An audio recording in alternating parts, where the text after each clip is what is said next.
Are you a food addict?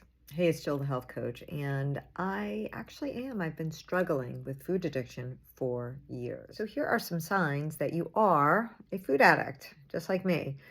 You have cravings and obsession about certain foods and just always looking forward to eating and when's the next meal type thing. Loss of control.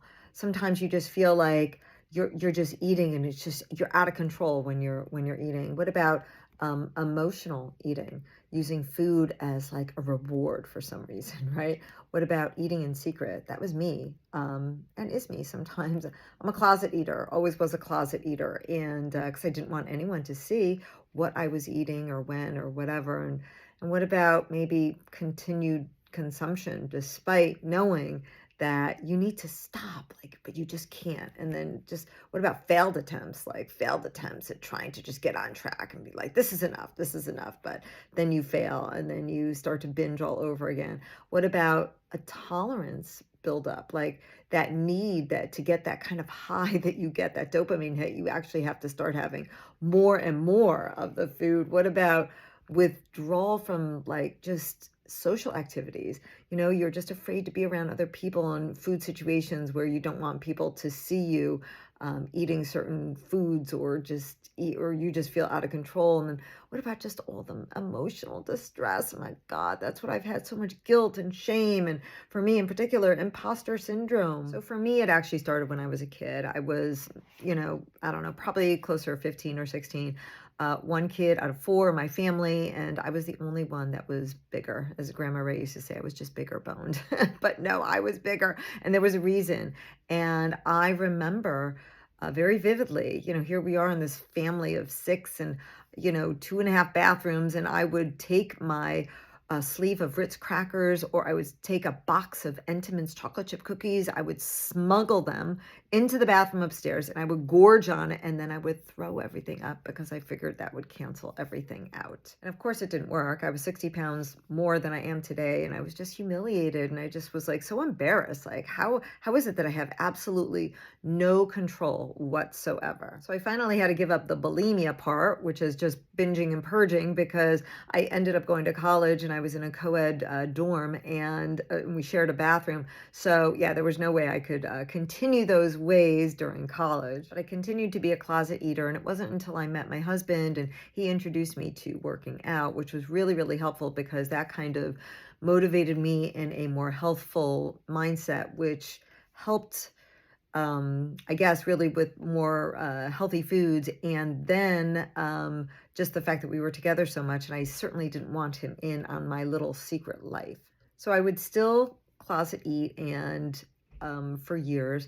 And basically, my weight did fluctuate a little bit, but it wasn't until 2005 when my daughter, Rachel, got sick, and she had an autoimmune disease, and through the power of food, that is how she was completely healed. So that introduced me to a healthier, much, much healthier way of eating. And of course, that's what led me to even be a health coach to begin with.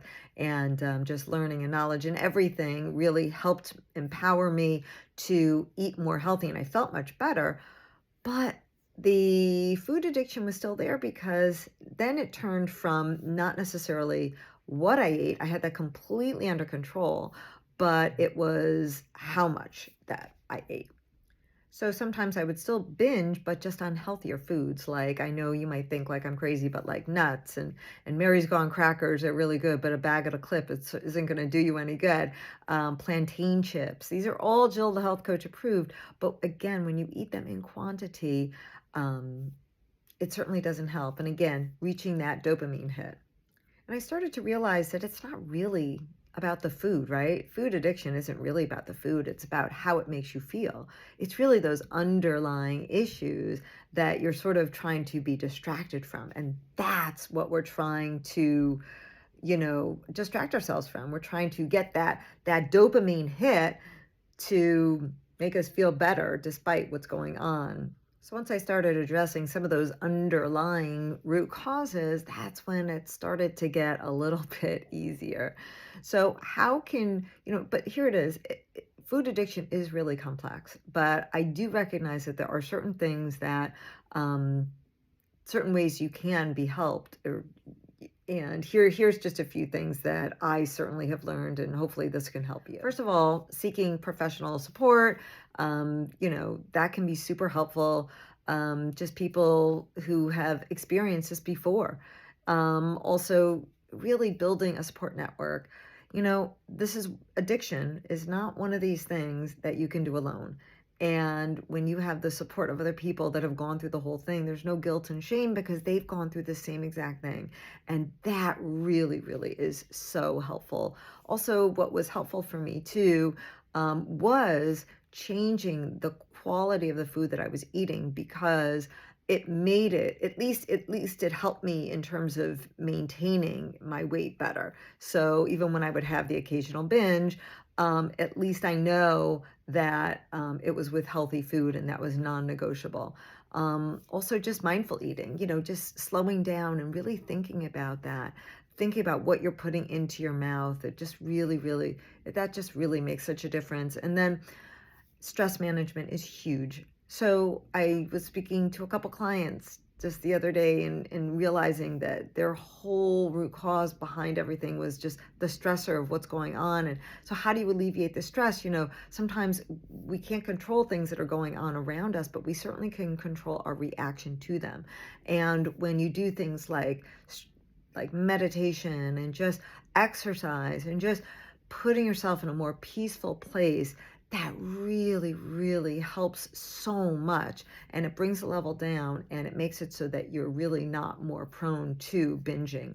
And then of course, the biggest thing that I learned is finding that underlying root cause, because that's really what's driving. It's not really the food that you want. It's that feeling that you get from eating that food, right? And that feeling is like sort of like this cool little hit of dopamine, and it just feels good. It's a little high, and it's just a distraction from what the real root cause is. So the point is that figuring out, really identifying what that root cause is, and then addressing that. And that can really help. So if you have all these symptoms or some of them, my best advice is, follow some of the tips I gave you. But the biggest one really is getting some support. There's a 12-step program. There's Overeaters Anonymous. You can contact me. But just try to get some type of help because it's really hard to do this by yourself. This is an addiction. It's real. And it's not you. It's really the underlying issue that's causing it. And once you can address that and nip it in the bud, then all of a sudden the stuff magically dissipates. So if you want more tips and tricks, please I would love for you to subscribe, Jill the Health Coach, and you can always find me at jillthehealthcoach.com.